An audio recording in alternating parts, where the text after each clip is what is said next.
এসে গেছে। আমরা অনুরোধ জানাবো মাননীয় প্রধানমন্ত্রী শ্রী নরেন্দ্র মোদীজিকে তার এই জন্মজয়ন্তীর, নেতাজির জন্মজয়ন্তীর উদ্বোধনী ভাষণ प्रदान করার জন্য। हमें बहुत गर्वित महसूस हो रहा है ये ऐलान करते हुए कि अब हमारे माननीय प्रधानमंत्री श्री नरेंद्र मोदी जी हमें संबोधन करेंगे। उनका जोरदार तालियों से स्वागत किया जाए।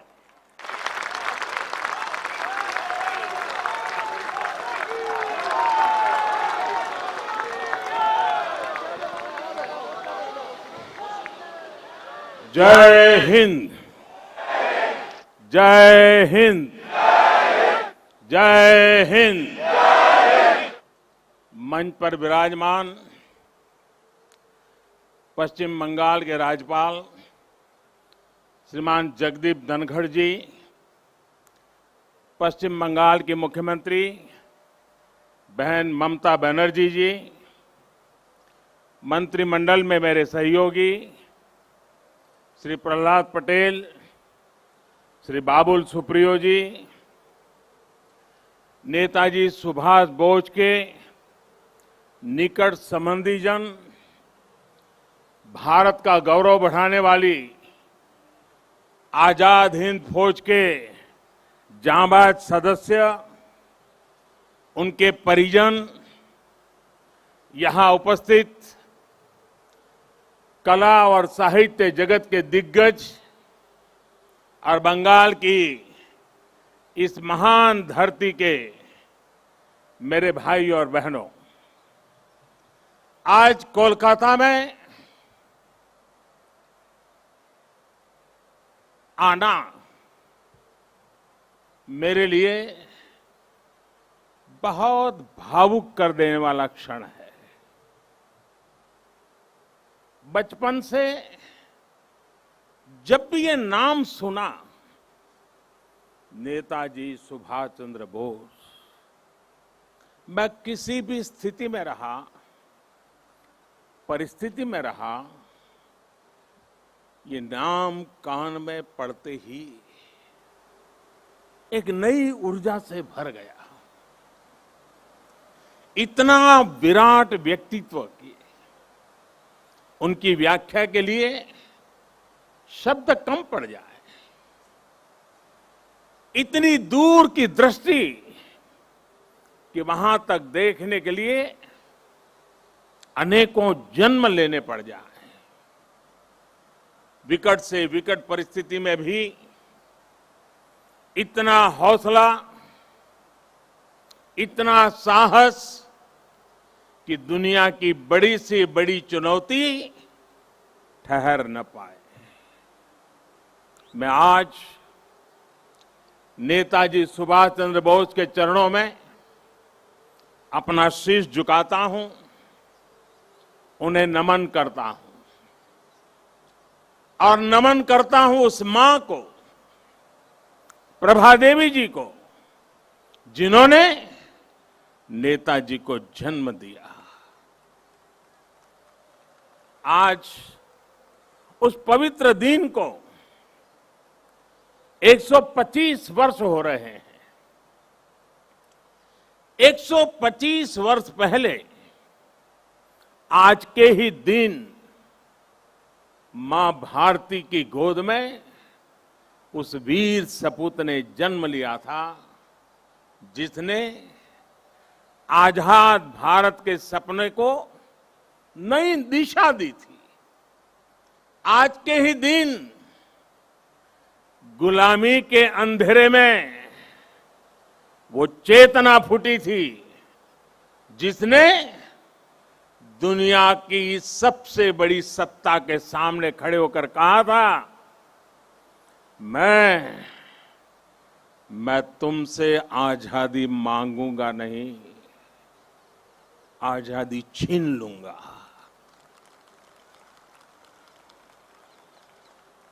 आज के दिन सिर्फ नेताजी सुभाष का जन्म ही नहीं हुआ था,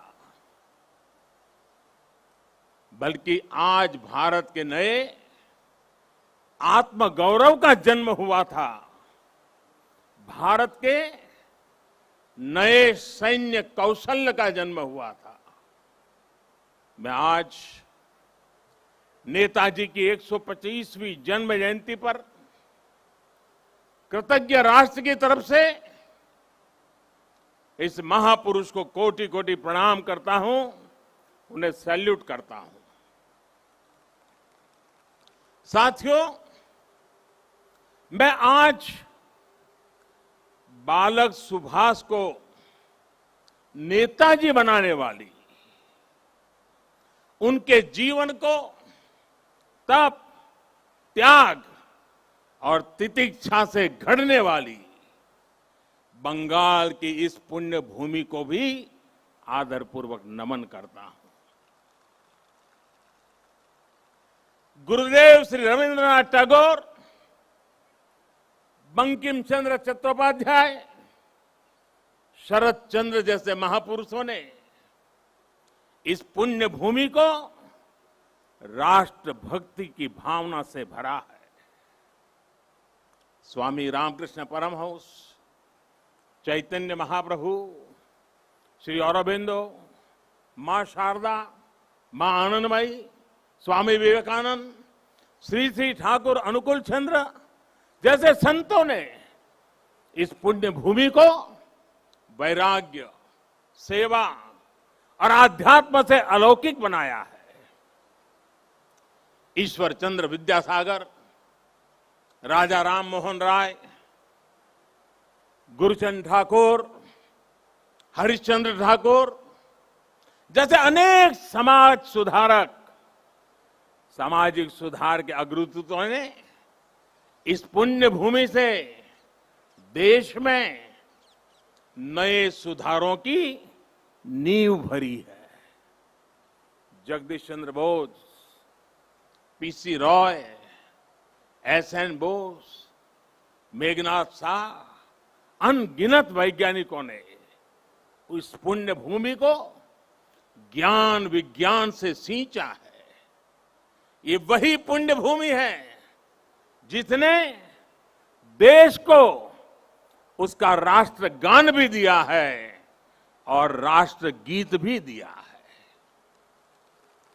इसी भूमि ने हमें देशबंधु चित्तरंजन दास, डॉक्टर श्यामा प्रसाद मुखर्जी और हम सभी के प्रिय भारत रत्न प्रणब मुखर्जी से साक्षात्कार कराया है।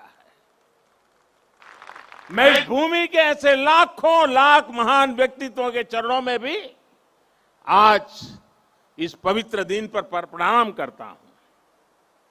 साथियों, यहां से पहले मैं भी नेशनल लाइब्रेरी गया था, जहां नेताजी की विरासत पर एक इंटरनेशनल कॉन्फ्रेंस और आर्टिस्ट कैंप का आयोजन हो रहा है। मैंने अनुभव किया, नेताजी का नाम सुनते ही हर कोई कितनी ऊर्जा से भर जाता है। नेताजी के जीवन की ऊर्जा जैसे उनके अंतर मन से जुड़ गई है। उनकी यही ऊर्जा, यही आदर्श, उनकी तपस्या, उनका त्याग देश के हर युवा के लिए बहुत बड़ी प्रेरणा है। आज जब भारत नेताजी की प्रेरणा से आगे बढ़ रहा है, तो हम सबका कर्तव्य है कि उनके योगदान को बार बार याद किया जाए, पीढ़ी दर पीढ़ी याद किया जाए। इसलिए देश ने तय किया है कि नेताजी की 125वीं जयंती के वर्ष को ऐतिहासिक, अभूतपूर्व भव्यता भरे आयोजनों के साथ मनाए। आज सुबह से देश भर में इससे जुड़े कार्यक्रम हर कोने में हो रहे हैं। आज इसी क्रम में नेताजी की स्मृति में एक स्मारक सिक्का और डाक टिकट जारी किया गया है। नेताजी के पत्रों पर एक पुस्तक का विमोचन भी हुआ है।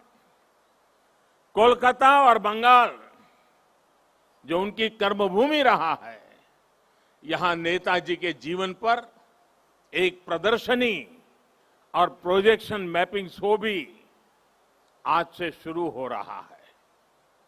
हावड़ा से चलने वाली ट्रेन हावड़ा कालका मेल का भी नाम अब नेताजी एक्सप्रेस कर दिया गया है। देश ने यह भी तय किया है कि अब हर साल हम नेताजी की जयंती यानी 23 जनवरी को पराक्रम दिवस के रूप में मनाया करेंगे।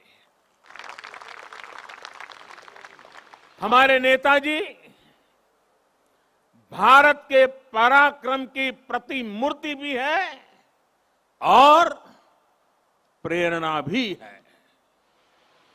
आज जब इस वर्ष देश अपनी आजादी के 75 वर्ष में प्रवेश करने वाला है, जब देश आत्मनिर्भर भारत के संकल्प के साथ आगे बढ़ रहा है, तब नेताजी का जीवन, उनका हर कार्य, उनका हर फैसला हम सभी के लिए बहुत बड़ी प्रेरणा है। उनके जैसे फौलादी इरादों वाले व्यक्तित्व के लिए असंभव कुछ भी नहीं था। उन्होंने विदेश में जाकर देश से बाहर रहने वाले भारतीयों की चेतना को झकझोरा। उन्होंने आजादी के लिए आजाद हिंद फौज को मजबूत किया। उन्होंने पूरे देश से हर जाति, पंथ, हर क्षेत्र के लोगों को देश का सैनिक बनाया। उस दौर में जब दुनिया महिलाओं के सामान्य अधिकारों पर ही चर्चा कर रही थी, नेताजी ने रानी झांसी रेजिमेंट बनाकर महिलाओं को अपने साथ जोड़ा। उन्होंने फौज के सैनिकों को आधुनिक युद्ध के लिए ट्रेनिंग दी। उन्हें देश के लिए जीने का जज्बा दिया, देश के लिए मरने का मकसद दिया। नेताजी ने कहा था, भारत डाक से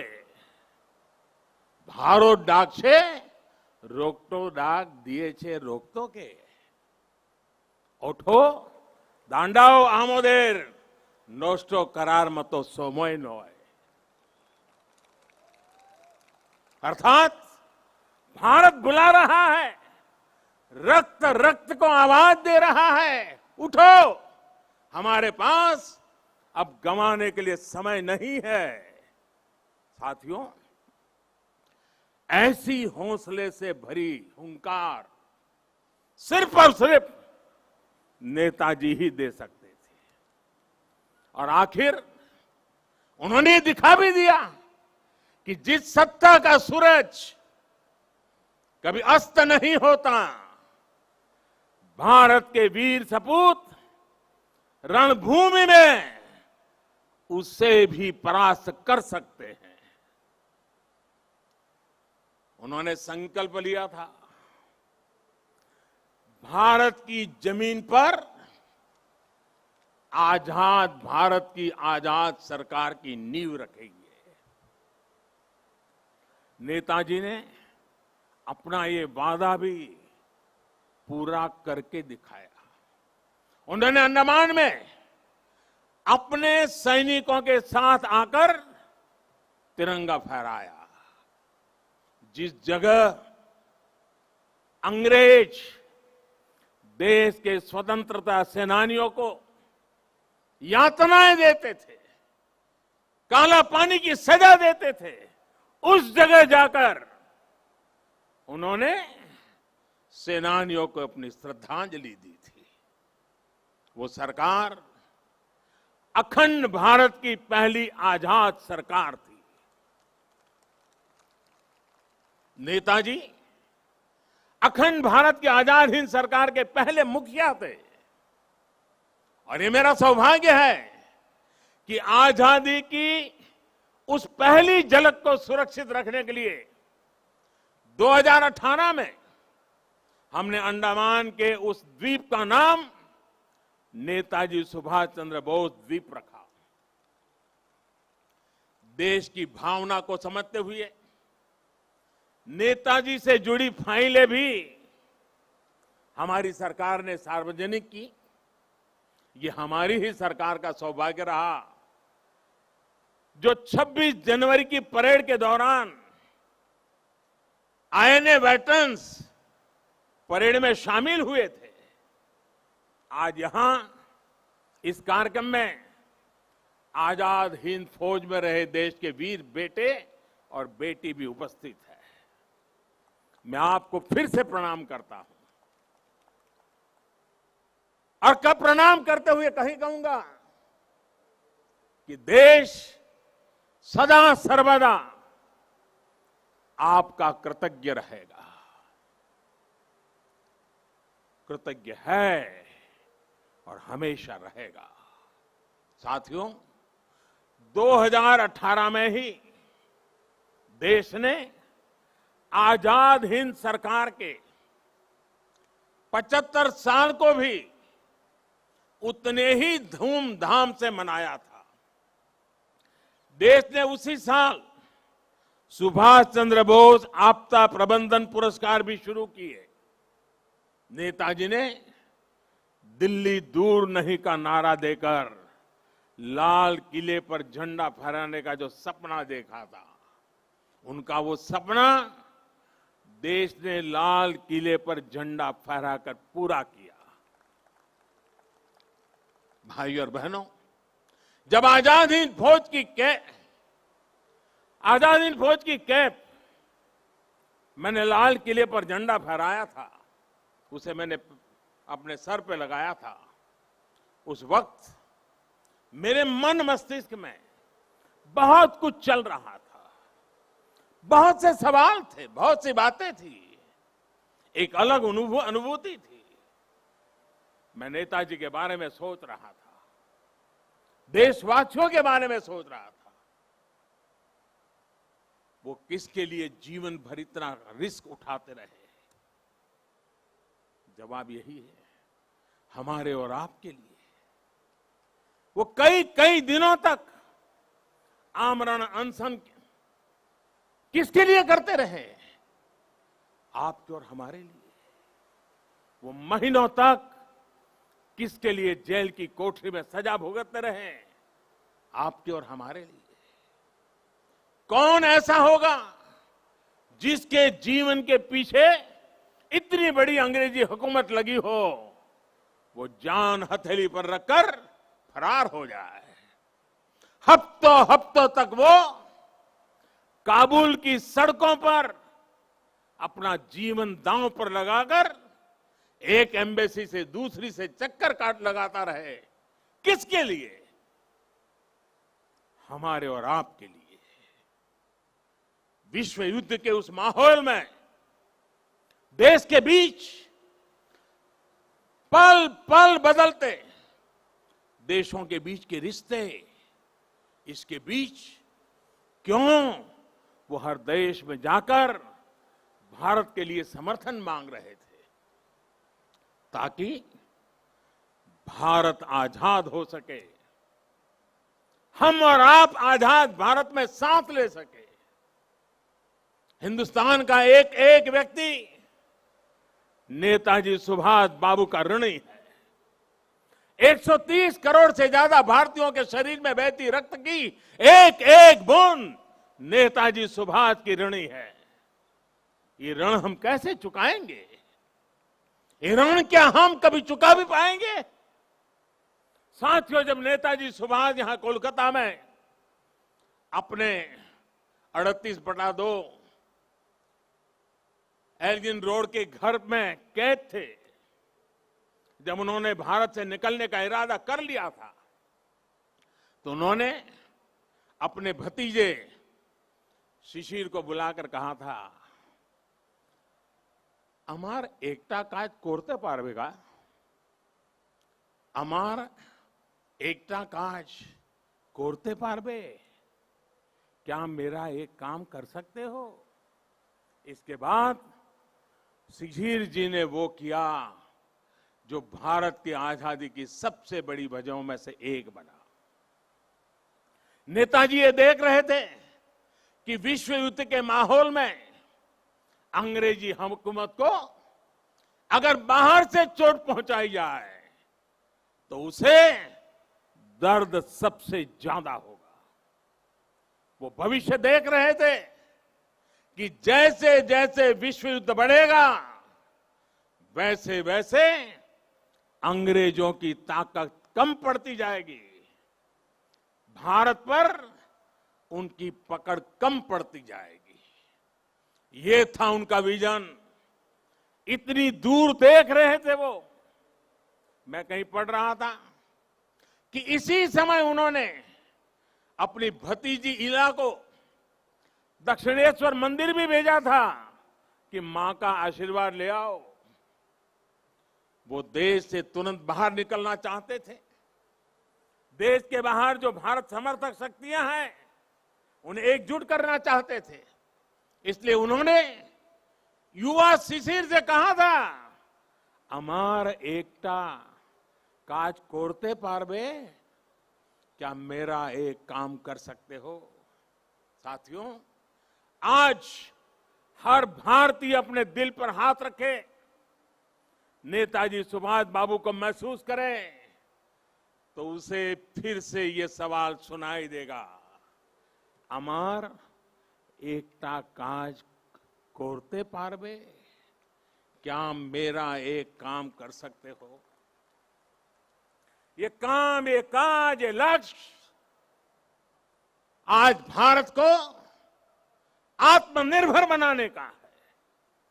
देश का जन जन, देश का हर क्षेत्र, देश का हर व्यक्ति इससे जुड़ा है। नेताजी ने कहा था, पुरुष अर्थो एवं उपकरण निजे राय विजय बा স্বাধীনতা আনতে পারে না।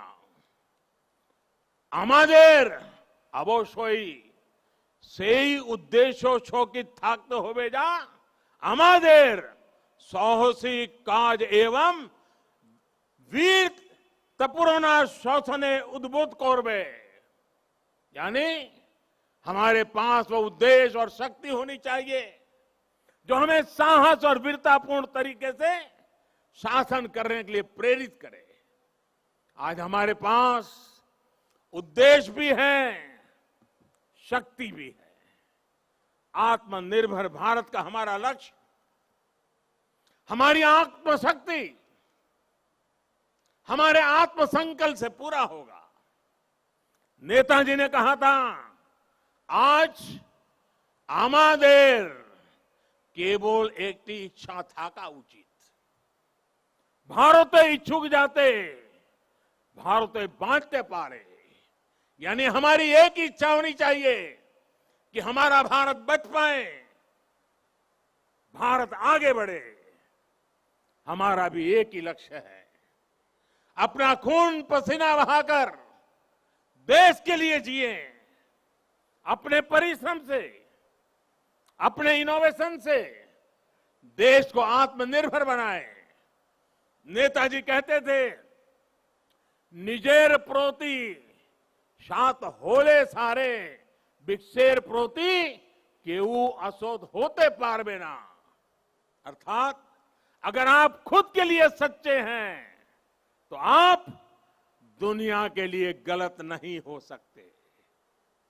हमें दुनिया के लिए बेहतरीन क्वालिटी के प्रोडक्ट बनाने होंगे, कुछ भी कमतर नहीं, जीरो डिफेक्ट जीरो इफेक्ट वाले प्रोडक्ट।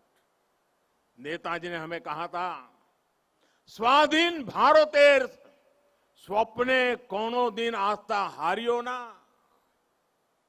বিশ্বে এমন কোন শক্তি নেই যে ভারতকে के पराधीनानंतर श्रृंखलाएं बेगे रखते समर्थ होवे। यानी आजाद भारत के सपने में कभी भरोसा मत खोइए। दुनिया में ऐसी कोई ताकत नहीं है जो भारत को बांध करके रख सके।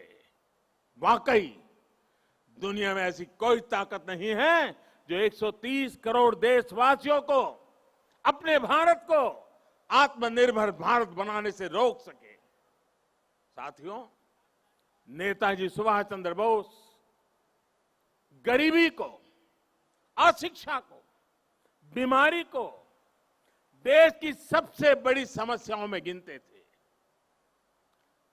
सुभाष बाबू कहते थे, आमादेर सबसे बड़ो जातीय समस्या हलो दारिद्र्य असी कखा रोग वैज्ञानिक उत्पादन। जे समस्यार समाधान होवे केवल मात्र सामाजिक भावना चिंता द्वारा। अर्थात हमारी सबसे बड़ी समस्या गरीबी, अशिक्षा, बीमारी और वैज्ञानिक उत्पादन की कमी है। इन समस्याओं के समाधान के लिए समाज को मिलकर जुटना होगा, मिलकर प्रयास करना होगा। मुझे संतोष है कि आज देश पीड़ित, शोषित, वंचित को, अपने किसान को, देश की महिलाओं को सशक्त करने के लिए दिन रात एक कर रहा है। आज हर एक गरीब को मुफ्त इलाज की सुविधा के लिए स्वास्थ्य सुविधाएं मिल रही है। देश के किसानों को बीज से बाजार तक आधुनिक सुविधाएं दी जा रही हैं। खेती पर होने वाला उनका खर्च कम करने का प्रयास किया जा रहा है। हर एक युवा को आधुनिक और गुणवत्तापूर्ण शिक्षा मिले, इसके लिए देश के एजुकेशन इंफ्रास्ट्रक्चर को आधुनिक बनाया जा रहा है। बड़ी संख्या में देश भारत में एम्स, आईआईटीज और आईआईएम्स जैसे बड़े संस्थान खोले गए हैं। आज देश 21वीं सदी की जरूरतों के हिसाब से नई राष्ट्रीय शिक्षा नीति भी लागू कर रहा है। साथियों, मैं कई बार सोचता हूं कि आज देश में जो बदलाव हो रहे हैं, जो नया भारत आकार ले रहा है, उसे देख नेताजी को कितनी संतुष्टि मिलती है। उन्हें कैसा लगता जब वो दुनिया की सबसे आधुनिक टेक्नोलॉजीज में अपने देश को आत्मनिर्भर बनता देखते। उन्हें कैसा लगता जब वो पूरी दुनिया की बड़ी बड़ी कंपनियों में, शिक्षा में, मेडिकल सेक्टर में भारतीयों का डंका बजते देखते। आज राफेल जैसे आधुनिक विमान भी भारत की सेना के पास हैं और तेजस जैसे अत्याधुनिक विमान भारत खुद भी बना रहा है। जब वो देखते कि आज उनके देश की सेना इतनी ताकतवर है, उसे वैसे ही आधुनिक हथियार मिल रहे हैं जो वो चाहते थे, तो उन्हें कैसा लगता। आज अगर नेताजी ये देखते कि उनका भारत इतनी बड़ी महामारी से, इतनी ताकत से लड़ा है, आज उनका भारत वैक्सीन जैसे आधुनिक वैज्ञानिक समाधान खुद तैयार कर रहा है, तो नेताजी क्या सोचते। जब वो देखते कि भारत वैक्सीन देकर दुनिया के दूसरे देशों की मदद भी कर रहा है, तो उन्हें कितना गर्व होता। नेताजी जिस स्वरूप में हमें देख रहे हैं, हमें आशीर्वाद दे रहे हैं, अपना स्नेह दे रहे हैं, जिस सशक्त भारत की उन्होंने कल्पना की थी, आज एलएसी से लेकर के एलओसी तक भारत का यही अवतार दुनिया देख रही है। जहां कहीं से भी भारत की संप्रभुता को चुनौती देने की कोशिश की गई, भारत आज मुंह तोड़ जवाब दे रहा है। साथियों, नेताजी के बारे में बोलने के लिए इतना कुछ है कि बात करते करते रातों की रातों बीत जाए। नेताजी जैसे महान व्यक्तित्वों के जीवन से हम सबको और खासकर युवाओं को बहुत कुछ सीखने को मिलता है। लेकिन एक और बात जो मुझे बहुत प्रभावित करती है वो है अपने लक्ष्य के लिए अनवरत प्रयास। विश्व युद्ध के समय पर जब साथी देश पराजय का सामना कर चुके थे, सरेंडर कर रहे थे, तब नेताजी ने अपने सहयोगियों को जो बात कही थी उसका भाव यही था कि दूसरे देशों ने सरेंडर किया होगा, हमने नहीं। अपने संकल्पों को सिद्धि तक ले जाने की उनकी क्षमता अद्वितीय थी। वो अपने साथ भगवत गीता रखते थे, उनसे प्रेरणा पाते थे। अगर वो किसी काम के लिए एक बार आश्वस्त हो जाते थे तो उसे पूरा करने के लिए किसी भी सीमा तक प्रयास करते थे। उन्होंने हमें ये बात सिखाई है कि अगर कोई विचार बहुत सरल नहीं है, साधारण नहीं है, अगर इसमें कठिनाइयां भी है तो भी कुछ नया करने से डरना नहीं चाहिए। अगर आप किसी चीज में भरोसा करते हैं तो आपको उसे प्रारंभ करने का साहस दिखाना ही चाहिए। एक बार को ये लग सकता है कि आप धारा के विपरीत बह रहे हैं, लेकिन अगर आपका लक्ष्य पवित्र है तो इसमें भी हिचकना नहीं चाहिए। उन्होंने ये करके दिखाया कि आप अगर अपने दूरगामी लक्ष्यों के लिए समर्पित है तो सफलता आपको मिलनी ही मिलनी है। साथियों, नेताजी सुभाष आत्मनिर्भर भारत के सपने के साथ ही सोनार बांग्ला की भी सबसे बड़ी प्रेरणा है। जो भूमिका नेताजी ने देश की आजादी में निभाई थी, आज वही भूमिका पश्चिम बंगाल को आत्मनिर्भर भारत अभियान में निभानी है। आत्मनिर्भर भारत अभियान का नेतृत्व आत्मनिर्भर बंगाल और सोनार बांग्ला को भी करना है। बंगाल आगे आए, अपने गौरव को और बढ़ाए, देश के गौरव को और बढ़ाए। नेताजी की तरह ही हमें भी अपने संकल्पों की प्राप्ति तक अब रुकना नहीं है।